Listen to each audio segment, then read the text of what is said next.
ওই সময় আমার রাসূলকে পাগলের অপবাদ দেওয়া হয়েছে, আর আজকে সোনার বাংলা এতদিন পর্যন্ত রাজাকার বলা হয়েছে। ইতিহাস থেকে শিক্ষা নিতে হবে। আরেকজন বলতেছে না পাগল বলা যাবে না, ওলীদ বিন মুগিরা বলতেছে না পাগল বলা যাবে না। এর কারণ হলো মুহাম্মাদুর রাসূলুল্লাহ সাল্লাল্লাহু আলাইহি ওয়াসাল্লামের চেহারা পাগলের মতো নয়। ওর চেহারার ভিতরে একজন ক্ষুধার্ত মানুষ যদি একটিবার তাকাতো, আমার রাসূলের চেহারায় তাকানোর সঙ্গে সঙ্গে ক্ষুধা নিবারণ হয়ে যেত। সুতরাং পাগল বলে ওকে মানুষকে ফেরানো সম্ভব, পাগল বলে মানুষকে ফেরানো সম্ভব নয়। আমার প্রিয় বন্ধুগণ, আমার প্রিয় ভাইয়েরা, পাগল বলে ফেরানো সম্ভব নয় এই কথা বললেন। বলার পরে কেউ কেউ বলতেছেন তাহলে মুহাম্মদকে কবি বলা হোক।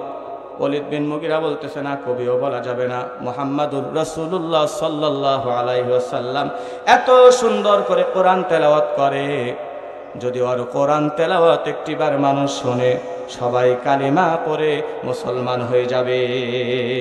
আপনারা বলেন তো, কোরআনের ভিতরে সুন্দর মিল ছন্দ আছে না নাই? একটা গান যদি আমরা 7 দিন শুনি আর ভালো লাগে না, অথচ আল্লাহর কোরআন 1500 বছর হয়ে গেল। ফজরের সময় দৈনিক আপনাদের মসজিদের ইমাম সাহেব উচ্চ আওয়াজে সূরা ফাতিহা পড়ে কি পড়ে না বলেন? মাগরিবের সময় 2 বার উচ্চ আওয়াজে পড়ে, এশার সময় 2 বার। মোট কয়বার হলো ভাই? 6টি বার সূরাতুল ফাতিহা আপনার মসজিদের ইমাম সাহেব তেলাওয়াত করে। তারপরেও চুয়াডাঙ্গার মুসলমানদের কাছে ভালো লাগে। আল্লাহু আকবার। একটি আয়াতের সাথে আরেকটি আয়াত মিল আছে। ওলীদ বিন মুগির বলতেছে না, হবে না। আমার প্রিয় বন্ধুগণ, আমার প্রিয় ভাইয়েরা, আরেকজন বলতেছে তাহলে গণক বলা হোক। আমার নবীজি বলতেছে না, গণকও বলা যাবে না, কি বলা হোক? এবার ওলীদ বিন মুগিরা বলতেছে না, গণকও বলা যাবে না। আরেকজন বলতেছে তাহলে জাদুকর বলা হোক। আমার ওই সময় ওলীদ বিন মুগিরা বলতেছে ঠিক আছে, জাদুকরই বলা হোক। তাদের কথার সম্মতি দিলেন। এই কথা আল্লাহ রাব্বুল আলামিন সূরা মুদ্দাসিরের 18 থেকে 25 নম্বর আয়াতের ভিতরে তুলে ধরেছেন। কত?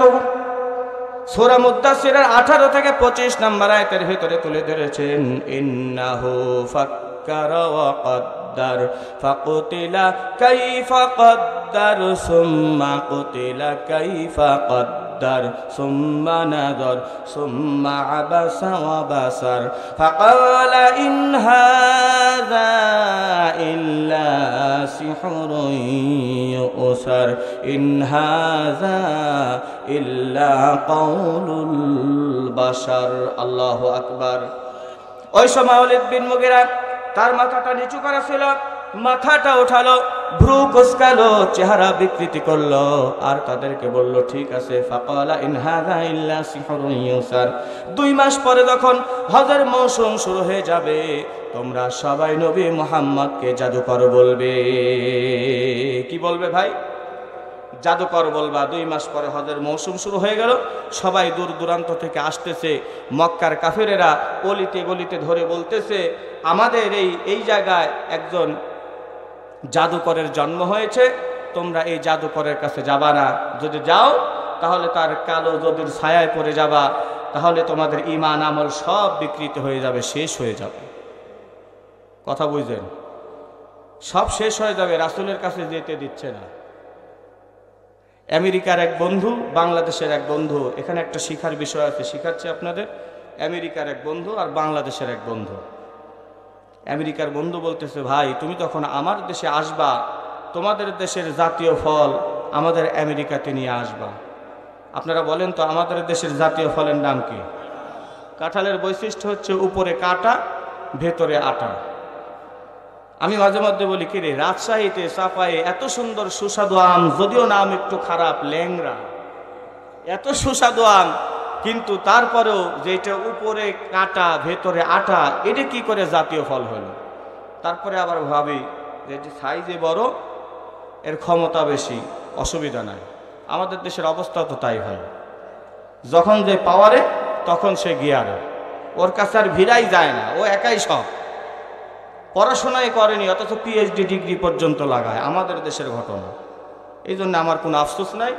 এখন এই বাংলাদেশের এই বন্ধু যখন আমেরিকাতে গেছে, আমাদের বাংলাদেশের জাতীয় ফল কাঁঠাল নিয়ে গেছে। আমেরিকার ওই মানুষ জীবনে দেখেনি কাঁঠাল, ওর বাড়িতে ঢোকার পরে বন্ধুকে আর দেখেনি, খাটের নিচে নিয়ে যায় কাঁঠালটা রাখছে। আমেরিকার বন্ধু একটু পরে ঘরে এসে খাটের নিচে উকি দিয়ে দেখে বিশাল বড় একটা জিনিস, লাফ দিয়ে দৌড়, মানে লাফ দিয়ে তারপরে দৌড়। ওরে বাবারে, এটা আবার বোম টোম আসলো প্রত্যেকে। বন্ধু অনেকক্ষণ পরে আসছে, আসার পরে এখন বলতেছে, বন্ধু তুমি যে জাতীয় ফল খেতে চেয়েছিলে আনছি তো ঘরের ভিতরে। করছে ওরে বাবা, এটা নাকি জাতীয় ফল, আগে তুমি যাও তুমি খাও, এরপরে আমি খাবো। বাংলাদেশে বন্ধু ভিতরে ঢুকে কাঁঠাল খুলে তারপরে একটা একটা করে খাচ্ছে, ও দূর থেকে দেখতেছে। এর খাওয়া দেখে ও আর সহ্য করতে পারেনি, দৌড় দিয়ে ঘরে এসে দাও তো একটু খাইয়ে দেখি। যখন একটা খাইছে দেখে খুব সুস্বাদু। প্রথমে ভাবছে বোম, কি ভাবছে ভাই, একটা খাওয়ার পরে দেখে খুব সুস্বাদু, আবার আরেকটা খাইছে দেখে আরো সুস্বাদু, একটার পর একটা খেতেই আছে। হয় কাঁঠাল যে এত মিষ্টি তা তো জানতাম না। এখানে শিক্ষা আছে না নাই? কাঁঠালেরকে সে মনে করছে হচ্ছে কি বোম, আর রাসূলকে বানানো হয়েছে হচ্ছে জাদুকর। এর কাছে যাস না। গত 16টি বছর আলেম ওলামাদের কাছে পর্যন্ত মানুষকে আসতে দেওয়া হয় নাই। বানানো হয়েছে জঙ্গি, বানানো হয়েছে রাজাকার।